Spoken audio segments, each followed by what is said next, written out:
A paz do Senhor, irmãos, louvamos a Deus, glorificamos o nosso Senhor e Salvador, Jesus Cristo, por mais um dia, o primeiro dia da semana, estarmos em Sua presença para estudarmos a Palavra de Deus. É uma grande bênção, sempre uma grande alegria podermos estar juntos, ainda que remotamente, para estudarmos e meditarmos alguns minutos em Sua palavra, amém?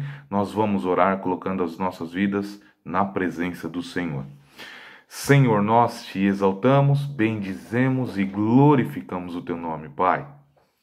Nós nos colocamos a partir de agora em tua presença, pedindo, Senhor, ó Deus, em primeiro lugar, que o Senhor esteja conosco, que a tua presença seja, Senhor, perceptível e real, para que possamos ser abençoados através do estudo da tua palavra e possamos crescer na graça e no conhecimento de nosso Senhor e Salvador Jesus Cristo.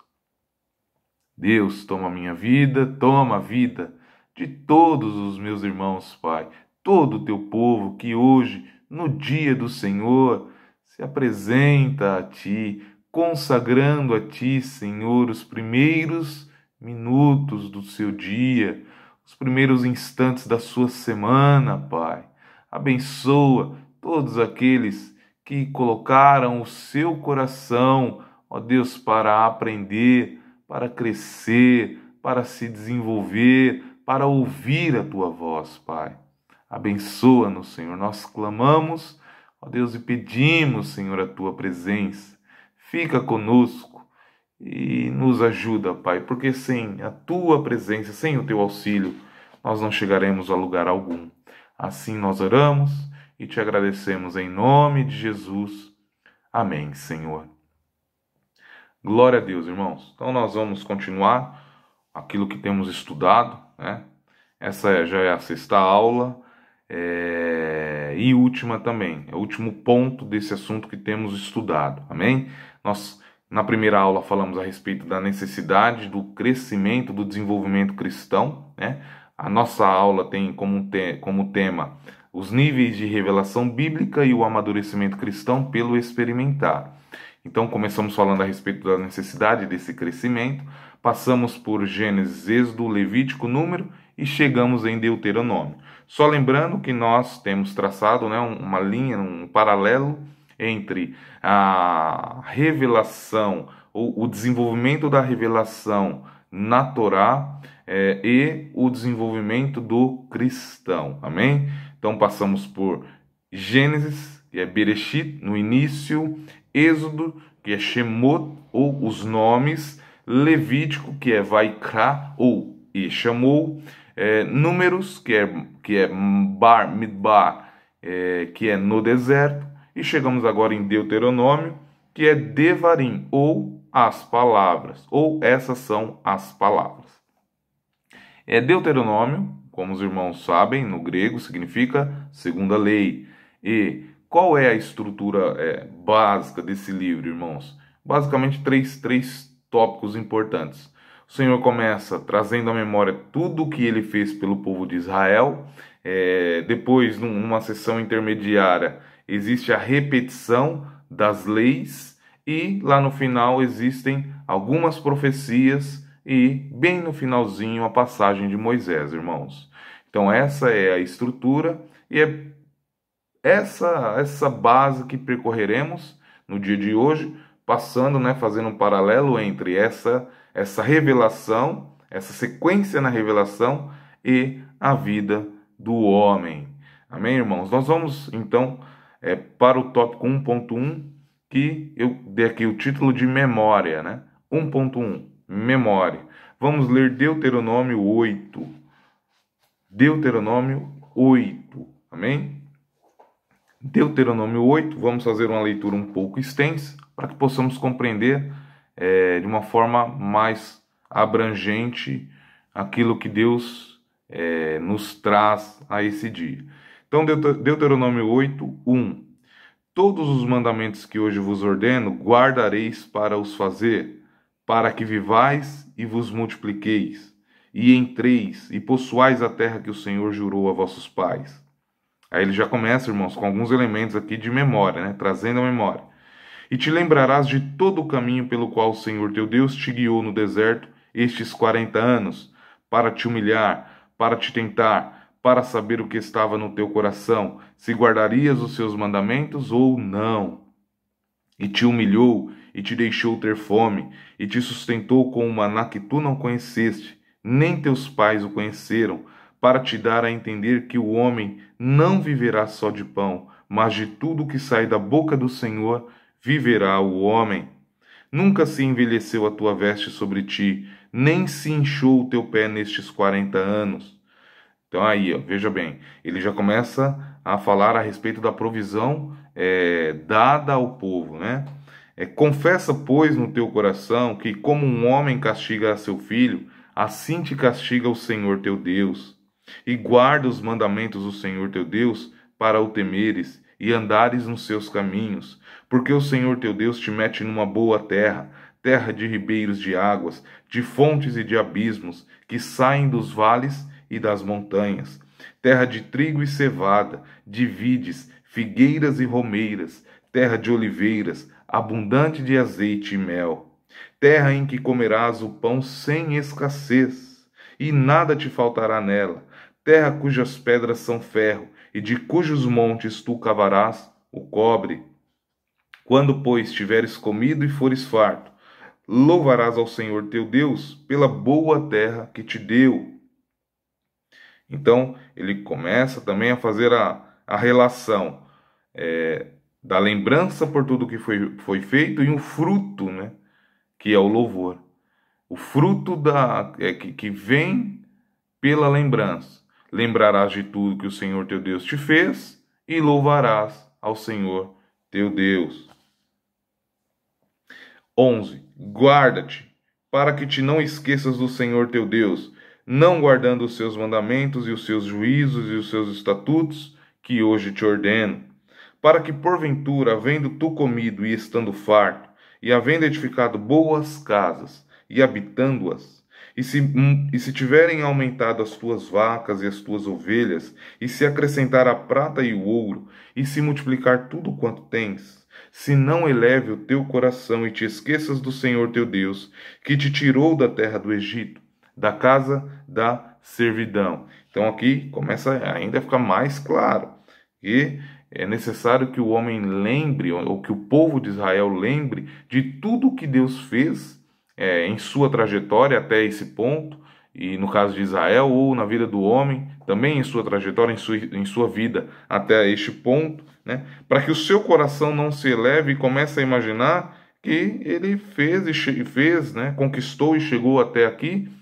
basicamente pelo seu esforço, pela sua dedicação, e não por uma ação misericordiosa de Deus para com a sua vida. E ele continua, irmãos, no 15, que te guiou por aquele grande e terrível deserto, de serpentes ardentes, e de escorpiões, e de secura, em que não havia água, e tirou água para ti da rocha do Seixal, que no deserto te sustentou com maná que teus pais não conheceram, para te humilhar e para te provar, e para no teu fim, o que eu acho lindo e maravilhoso nesse texto, e no teu fim, para te fazer bem, que está aqui, né? Te fazer bem. Então ele fez tudo isso para no final fazer bem ao povo. E não digas no teu coração, a minha força e a fortaleza de meu braço me adquiriram esse poder. Antes te lembrarás do Senhor teu Deus, pois ele é o que te dá força para adquirir esse poder, para confirmar o seu concerto que jurou a teus pais, como se vê nesse dia. Então, irmãos, talvez o elemento mais importante, ou um dos mais importantes da maturidade do homem, da mulher de Deus, é saber exatamente a posição que está colocado e saber exatamente quem é, né? Por isso que Deus leva o homem ao deserto, para o homem conhecer o seu coração, para que saiba exatamente quem ele é. Por isso perguntamos, acho que na aula retrasada, Quem é você diante de Deus? Quem sou eu diante de Deus? Então o Senhor conduz o povo ao deserto para que o povo saiba quem é. Quem é? Quem eu sou diante de Deus?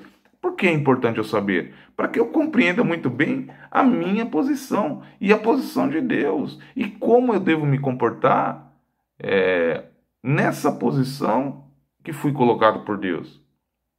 E a gratidão a Deus, ou a memória, né, que leva à gratidão, é um ponto importantíssimo, porque nos ajuda, de uma forma mais clara, a nos colocarmos no nosso lugar, compreendendo já o que Deus fez, compreendendo o que foi necessário da nossa parte para que Deus fizesse, como falamos na última aula, o que foi necessário da minha e da sua parte para que Deus fizesse. E aí nós temos então, né, ou começamos a ter uma maturidade, começamos então talvez a ser adultos no entendimento, né, e não mais meninos inconstantes. Falaremos mais adiante aqui nesse próprio estudo. Seremos adultos compreendendo de uma forma clara a nossa posição. Um elemento fundamental, irmãos, para o Filho de Deus é, sem sombra de dúvidas, a memória que traz o reconhecimento da obra de Deus realizada em sua vida. É a memória daquilo que Deus já realizou. E por que é importante? Nós vemos no texto citado que o Senhor traz à memória a necessidade real do povo. Não era uma necessidade filosófica, não era uma necessidade apenas emocional, uma necessidade apenas psicológica. Não, era uma necessidade também nesses aspectos, mas uma necessidade física, visível. Então o Senhor traz à memória essa necessidade real do povo, palpável, essa necessidade visível do homem, tanto na saída do Egito quanto ao longo de sua trajetória pelo deserto. E a ação sobrenatural do Senhor em resposta a essa necessidade do homem, aquilo que no momento lhe era crucial. Então o Senhor traz à memória as necessidades do homem e traz à memória aquilo que ele fez naquele momento, atendendo à necessidade do homem, que é Jeová, essa imanência. Serei o que serei, serei o que tiver de ser. Deus é para o seu povo, Deus é para o seu servo, para a sua serva, aquilo que ele tiver de ser, e não é num contexto de servo. Deus, nós já estamos, irmãos, plenamente e absolutamente certos de que Deus não é um servo do homem, mas Deus trabalha em prol daqueles que nele esperam. É nesse sentido bíblico que nós temos falado aqui. Então Deus trabalha para mim, ou na minha vida e na tua vida, né? Para mim, Deus trabalha para mim, fica meio estranho falar, mas Deus trabalha por mim e por você. Se nós trocarmos o para pelo termo por, fica muito melhor, irmãos. Deus trabalha por mim e por você, sendo aquilo que nós precisamos que Ele seja. Jeová, eu sou o que sou, serei o que serei, serei o que tiver de ser, né? E também é o El Shaddai, o Deus que amamenta. Shad, no hebraico, é seio, né? Como o nosso apóstolo já nos ensinou há alguns anos atrás. Shad é seio. Então, El Shaddai é aquele que amamenta, né? Aquele que sustenta o seu povo. Então, no deserto, Deus foi para o Egito, Jeová. Deus foi para Israel, para o Egito não, irmãos. Deus foi para Israel, Jeová. Ele foi para Israel, El Shaddai. Ele foi o Deus que fez o que tinha que ser feito no momento que eles precisavam. Ele foi o Deus que sustentou o povo quando precisou ser sustentado nas suas mais variadas necessidades. Sabemos que o propósito de Deus na vida do homem é eterno e que os que esperam em Cristo somente para essa vida são os mais miseráveis de todos os homens. Mas a forma pela qual o homem, pela sua limitação, consegue ver o agir do Senhor não é outra senão através das coisas criadas. Então, Deus usa, né, as coisas criadas para se revelar ao homem. Os céus proclamam a glória de Deus e o firmamento anuncia as obras das suas mãos, né? E lá em Romanos 1, qual foi o grande mal daquele povo, né? que é o grande mal também do povo em todas as eras, não reconhecer pelas coisas criadas o agir de Deus. Ou seja, contemplando mais a criatura do que o Criador, ao invés de ter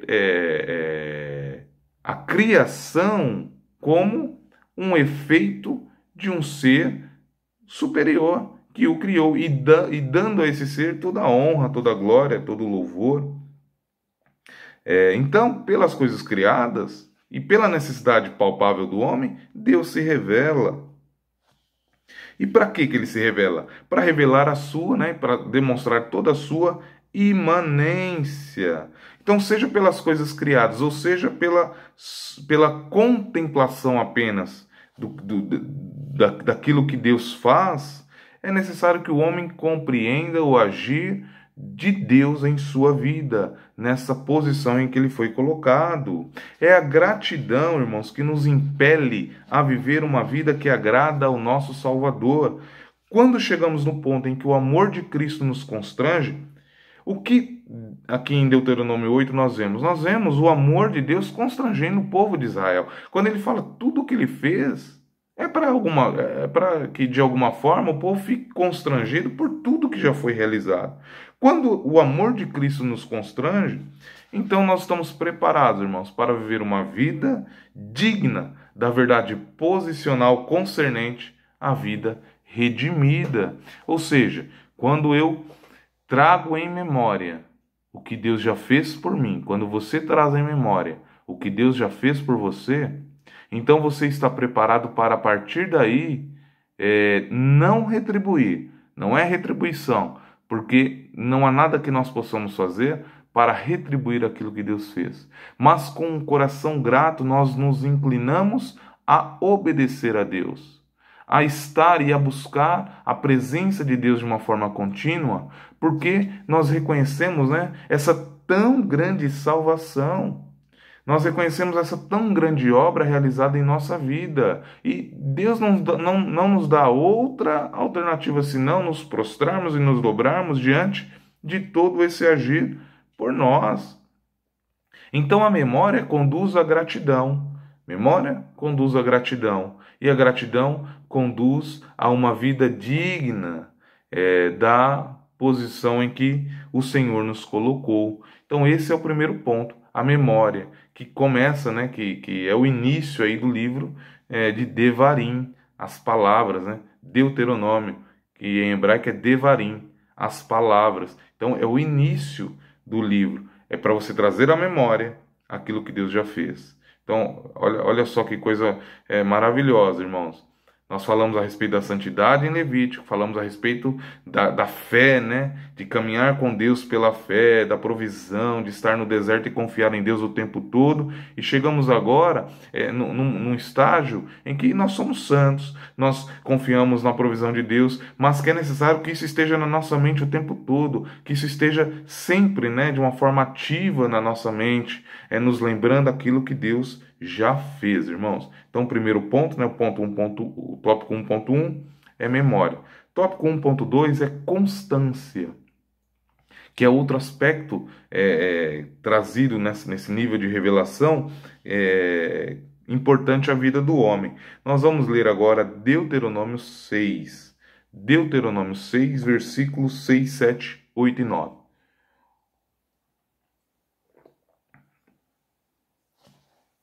Deuteronômio 6, versículos 6, 7, 8 e 9. Então, 6 diz assim: E estas palavras que hoje te ordeno estarão no teu coração, e as intimarás a teus filhos, e delas falarás assentado em tua casa, e andando pelo caminho, e deitando-te e levantando-te. Aí nós já vemos a constância, né? A constância, essa continuidade em relação a essa posição, e ter em mente essa posição, e estar sempre trabalhando nessa posição. 8. Também as atarás por sinal na tua mão, e te serão por testeiras entre teus olhos, e as escreverás nos umbrais da tua casa e nas tuas portas. Olha, irmãos, a necessidade dessa constância. É assentando, é levantando, é deitando, é sentado, é caminhando, é nas portas, é por testeira, é constância o tempo todo, né? Filipenses 3:1. Filipenses 3:1, Paulo escrevendo, né? Ele diz: Resta, irmãos meus, que vos regozijeis no Senhor, não me aborreço de escrever-vos as mesmas coisas, e é segurança para vós. Deuteronômio, irmãos, é segurança. Quando nós chegamos ali, quando nós estamos estudando a palavra de Deus, nós chegamos em Deuteronômio, nós nos perguntamos, por que Deus começa a repetir, né? A falar, trazer de novo, falando, repetindo as leis? Por quê? Porque já está lá em Êxodo, uma parte, já está em Levítico, outra parte, alguma coisa em Números. Por que é que ele começa a repetir, ele começa a falar novamente aquilo que já foi falado? Ora, irmãos, muito simples, pela necessidade que eu e você temos de não nos esquecermos disso. Que quando chegamos a esse nível, somos adultos, como falamos, no entendimento, adultos espirituais, quando não nos esquecemos de quem nós somos, de quem eu sou, de quem você é diante de Deus, né? Quando nós chegamos a esse momento, que é crucial, é quando nós nos situamos, nos posicionamos e sabedores do que Deus fez por nós, do que nós precisamos fazer para que Deus fizesse algo por nós, né? Ou do momento em que nós não fizemos nada para que Ele fizesse algo por nós, lá no início, lá na cruz, e aí nós somos adultos. Nós sabemos muito bem quem somos diante de Deus, né?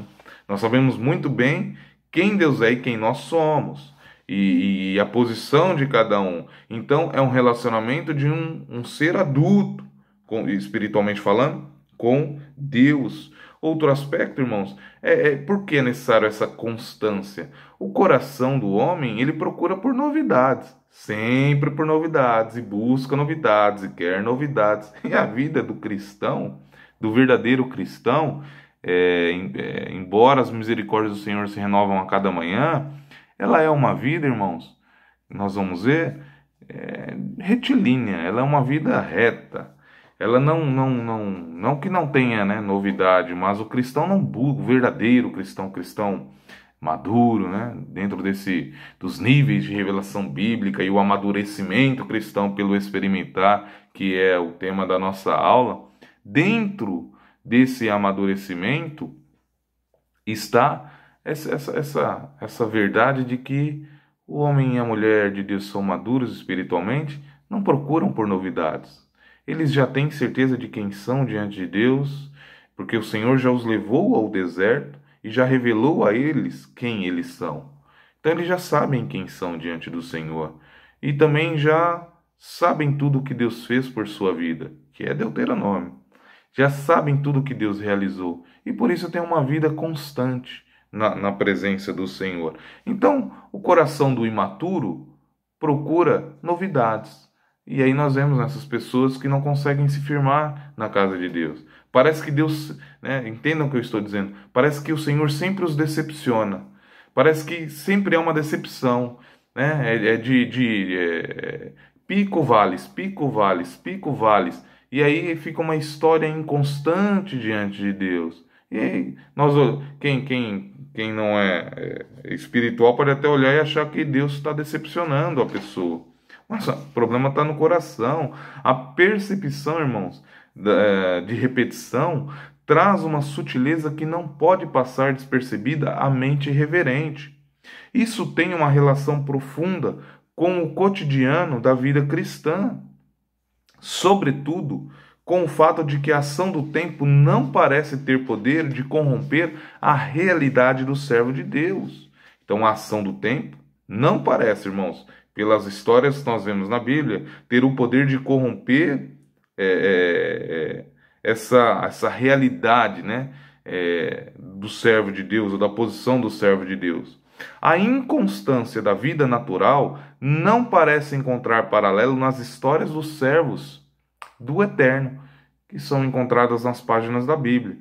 Tal qual árvore plantada junto a ribeiros de águas, de acordo com o Salmo 1, versículo 3, a vida do justo não tem a volatilidade percebida na vida dos homens naturais, na vida dos homens inconstantes, tendo sua vida fundamentada na rocha, trazendo toda a sua representatividade de firmeza e segurança. O verdadeiro Filho de Deus não teme maus rumores. Na verdade, o justo nunca será abalado, de acordo com Salmo 112, versículo 6. Uma vida com altos e baixos, irmãos, ainda é natural. Entendam bem o que eu estou dizendo. Quando eu digo que uma vida com altos e baixos ainda é natural, não estou dizendo absolutamente sobre as dificuldades que o homem tem. Todos nós teremos dificuldades, todos nós teremos momentos difíceis, momentos de provação, de luta. Não é isso, irmãos. Agora eu estou dizendo a respeito de uma vida de altos e baixos no que diz respeito à comunhão com Deus. Uma vida que tem, picos e vales de comunhão com Deus, é uma vida natural.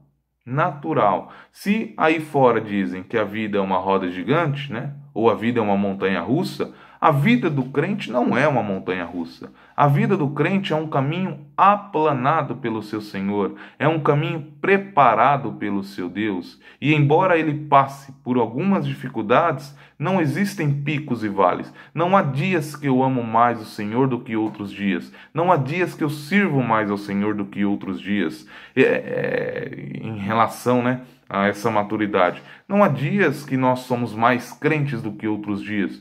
Nós somos filhos de Deus. E tendo em memória tudo que Deus já tem feito por mim, por você, isso nos impele, nesse constrangimento da parte de Deus, da nossa parte, pelo que Deus fez, esse constrangimento, como já foi falado, nos impele a estarmos de forma contínua na presença de Deus, irmãos. Isso é deixar a sua vida. Sabe por quê? Porque Deus é constante. Não há em Deus mudança nem sombra de variação. Daí nós lembramos, irmãos, um versículo pouco conhecido pelos irmãos, que nós ouvimos muito pouco ao longo dos anos. Portanto, meus amados irmãos, sede firmes e constantes, sempre abundantes na obra do Senhor, sabendo que o vosso trabalho não é vão no Senhor. Olha só, nesse versículo tem elementos de gratidão, de trabalho e de memória, de gratidão e de trabalho. Porque diz, portanto, meus amados irmãos, sede firmes e constantes. Essa constância, essa firmeza do servo de Deus, do homem e da mulher que são maduros espiritualmente, que não estão atrás de novidades, que não querem novidades, já são felizes com o seu Jesus, já são felizes com o seu Senhor, não precisam mais de novidades. Não precisam. São do Senhor, como nós cantamos, e o Senhor é delas, Somos o Senhor e o Senhor é nosso. E caminhamos em gozo, paz e alegria. E aí ele diz, sede firmes e constantes, sempre abundantes. E aí ele leva, irmãos, conduz, a memória, sabendo que o vosso trabalho não é vão, sabendo que há algo que advém do vosso trabalho, Por ser participante da natureza divina, o cristão tem também uma certa dose de imutabilidade, que nada mais é do que a constância existente na trajetória do homem ou mulher que foram verdadeiramente redimidos, tal qual árvore plantada. Uma árvore plantada permanece plantada, ela é firme, ela está bem posicionada, ela não fica, mudando a posição. Não se muda, Uma árvore não muda a sua própria posição, ela não muda. Assim é o homem e a mulher que são maduros diante de Deus. Não há essa busca por novidade, alterando a sua posição em relação a Deus. Hoje eu amo muito, amanhã eu estou uma luta para estar na casa de Deus, e aí daqui 2 meses, ai como eu amo esse Senhor, e daqui 4 meses, ai eu não aguento mais. Isso é natural, irmãos.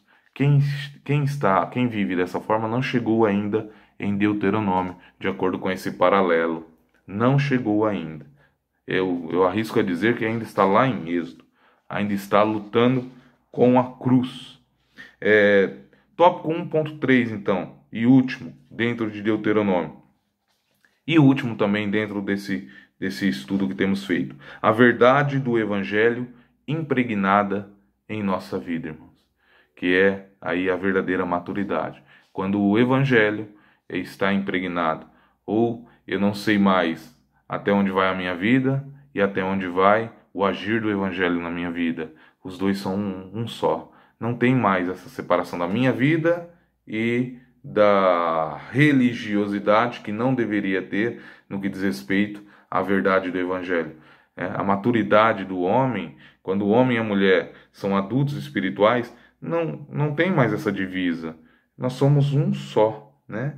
E o Evangelho se torna um conosco, a palavra se torna um conosco, ela está dentro de nós, o Espírito está dentro de nós, e nós estamos então inseridos nessa história de Deus.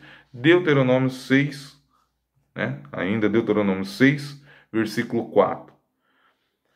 Deuteronômio 6, 4. Ouve, Israel, o Senhor nosso Deus é o único Senhor.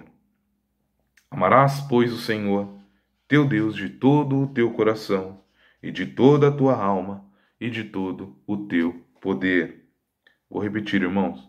Ouve, Israel, o Senhor nosso Deus é o único Senhor.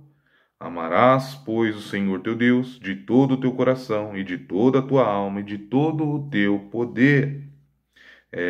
Vemos, irmãos, que o primeiro e grande mandamento exige do homem uma disposição quase que sobrenatural. Nós precisamos de uma disposição quase que sobrenatural, ou por que não dizer sobrenatural, para obedecermos a Deus nesse primeiro, né, e grande mandamento. Porque é necessário que nós o busquemos com todo o nosso coração, com toda a nossa alma, com todo o nosso entendimento, de todas as nossas forças. De todas as nossas forças. Notemos ainda que a vida do homem, que a não ser que a vida do homem esteja completamente inclinada, né, a esse esforço necessário para atingir aquele que deveria ser o principal objetivo em sua vida, amar o Senhor teu Deus sobre todas as coisas. Isso, quando nós fazemos isso, a verdade do Evangelho está impregnada. O que é amar o Senhor com todo o teu entendimento, com toda a tua alma, com todas as tuas forças? É ter essa verdade pujante em nossa vida, né? Nos conduzindo, nos levando a um patamar espiritual de completa e total entrega a Deus. Completa e total entrega a Deus, como Paulo fala em Gálatas 2:20, já estou crucificado com Cristo, e vivo não mais eu, mas Cristo vive em mim, e a vida que agora vivo na carne, vivo-a na fé do Filho de Deus, o qual me amou e a si mesmo se entregou por mim. Então já estou crucificado, e vivo não mais eu, mas Cristo vive em mim. E aí ele diz, e vivo na fé, pela fé no Filho de Deus. E aí, olha, aí ele traz a memória, o qual por mim a si mesmo se entregou. Ou ainda em 2 Coríntios 5,14, porque o amor de Cristo nos constrange, julgando nós assim, que se um morreu por todos, logo todos morreram. E ele morreu por todos, para os que vivem, não vivam mais para si, mas para aquele que por eles morreu e ressuscitou. E aí, irmãos, para encerrar, né? Estamos agora já encerrando. Que talvez seja nesses 5 próximos minutos, falaremos a respeito daquilo que talvez tenha sido o principal objetivo dessas aulas. Quando o Evangelho está impregnado em nossas vidas, irmãos, aí nós compreendemos de forma verdadeira o que é cultuar a Deus. O que é o culto a Deus, né? O que é prestar um culto a Deus. E aprendemos e progredimos então também na compreensão da importância da comunhão que precisamos ter com o corpo de Cristo e da importância que precisamos dar à casa de Deus. a casa do Senhor. Aí muitos não compreendem o amor que alguns têm pela casa de Deus, né? É, aí, aí começa o coração filosofar. Mas são só paredes? Mas são só paredes? Nós sabemos, irmãos, são paredes.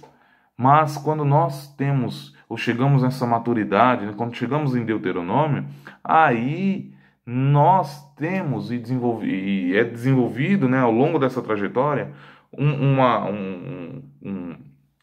conhecimento em relação à importância de ter comunhão com o corpo e a importância da casa de Deus. E isso ninguém tira mais do homem, da mulher. Esse amor, né, pela casa de Deus. Vamos ver Deuteronômio 12. Deuteronômio 12, 4. Já estamos encerrando, irmãos. Assim não fareis para com o Senhor vosso Deus, mas buscareis o lugar que o Senhor vosso Deus escolher de todas as vossas tribos, para ali pôr o seu nome e sua habitação, e ali vireis. E ali trareis os vossos holocaustos, e os vossos sacrifícios, e os vossos dízimos, e a oferta alçada da vossa mão, e os vossos votos, e as vossas ofertas voluntárias, e os primogênitos das vossas vacas e das vossas ovelhas. E ali comereis perante o Senhor vosso Deus, e vos alegrareis em tudo o que poreis a mão, vós e as vossas casas, para te abençoar o Senhor vosso Deus. Então, isso aqui é culto. E em Deuteronômio é que fica mais claro, né, o que é o culto. É aqui, pelo menos para mim, é o que está bastante claro. O que é um culto, um verdadeiro culto a Deus. Então, há um lugar, haverá um lugar, né? Buscareis o lugar que o Senhor vosso Deus escolher. Então, não somos nós que escolhemos um lugar para estar, mas Deus nos leva a um lugar determinado por Ele. E aí diz, e ali vireis, né? A importância de estar na casa de Deus. Por isso nós sofremos durante esse período distante da casa de Deus, porque é o completar de uma obra divina na vida do homem, é esse amor por estar na casa de Deus. E ali trareis os vossos holocaustos, as vossas ofertas, os vossos dízimos, as vossas ofertas alçadas, e ali vos alegrareis com os vossos filhos, com as vossas filhas. É culto, irmãos, é culto. Então Deuteronômio, nesse paralelo, né, da Torá com a vida do homem, quando chegamos em Deuteronômio é a maturidade cristã. Aí você cultua a Deus de forma verdadeira. Aí você entende, né? Eu até listei aqui. Você entende o pecado, você entende a cruz, você entende a santidade, você entende a provisão, você entende o louvor, você entende o dízimo, você entende a palavra, você entende a oração. Aí você é um ser completo diante de Deus. Aí você não tem mais luta com oração, você não tem mais luta com o louvor, você não tem mais luta com a palavra, você não tem mais luta com o dízimo, você não tem mais luta com... Acabou a luta. Você é completa diante de Deus. Aqueles que ainda lutam com essas coisas são incompletos, precisam, né, da misericórdia do Senhor, e nós oramos para que realmente haja esse completar da obra de Deus. É necessário mesmo que exista, irmãos. Percebemos a maturidade do cristão quando sua vida está de forma orgânica, entrelaçada à história de Deus, quando a alegria de estar em comunhão com Cristo e seu corpo sobrepõe toda e qualquer experiência humana como algo que não pode ser explicado pela mente natural. Daí, para encerrar, nós entendemos o que o salmista escreve no Salmo 137, 5 e 6. Se eu me esquecer de ti, ó Jerusalém, esqueça-se a minha destra da sua destreza. Apegue-se a língua ao paladar, se me não lembrar de ti, se não preferir Jerusalém, a minha maior alegria. Amém, irmãos? E ainda dentro de Deuteronômio, dentro dessa maturidade, nós vemos lá no capítulo 28, ficando claro a relação causa-efeito na vida do homem, né? Ou a lei da semeadura, quando existe ali as bênçãos e as maldições. Se você fizer isso, sobrevirá sobre a tua vida isso. Se você fizer aquilo, sobrevirá sobre a tua vida aquilo. Aí o homem não é mais confundido. Quando algo não vai bem na sua vida, ele diz: errei, pequei contra o Senhor, pequei contra Deus, errei contra Deus. Ele não fica mais naquela confusão, achando que é o diabo, achando que é o outro irmão, achando que é o pastor, achando. Ele se coloca, como falamos, a sua verdadeira posição e diz: eu falhei, eu errei, preciso corrigir. Amém, irmãos? Nós vamos orar e agradecer a Deus. Senhor da glória, nós te exaltamos, louvamos e bendizemos, glorificamos o teu nome por tudo que o Senhor tem feito na nossa vida. Pedimos que o Senhor permaneça conosco ao longo deste dia, Pai, que esteja, Senhor, conosco à noite, que possamos, como falamos, ó Deus, prestar um culto racional, um culto, Senhor, onde seja compreendido a importância, Senhor, de todos os elementos e a importância do momento, Pai. Abençoa todo o teu povo, Senhor. Abençoa, Senhor, todos os professores, todos aqueles que têm se dedicado. Eu te agradeço por poder, ó Deus, fazer parte desse grupo, Senhor, que trabalha, que, Senhor, edifica, que, Senhor, se esforça para fazer, ó Deus, Senhor, fazer com que o teu povo tenha condições de crescer na graça e no conhecimento. Assim eu te louvo, Pai, te agradeço por Efizibá. Peço que o Senhor continue renovando o teu servo, o nosso pastor, pastor Douglas, Senhor, dando a ele toda a visão do ministério, Pai, e que, ó Deus, nós possamos aquecer os pés do teu filho e possamos continuar a realizar esta obra que o Senhor colocou, o Senhor, na vida do nosso apóstolo e nos alcançando, o Senhor nos chamou para darmos continuidade. Assim nós oramos e te agradecemos por tudo em nome de Jesus e para a tua glória. Amém, Senhor. Então assim nós encerramos esse assunto, irmãos. Um grande abraço a todos. Louvo a Deus por poder estar com os irmãos, mesmo que remotamente, e até uma próxima oportunidade, se assim o Senhor desejar. Amém? Deus abençoe os irmãos e ótimo domingo.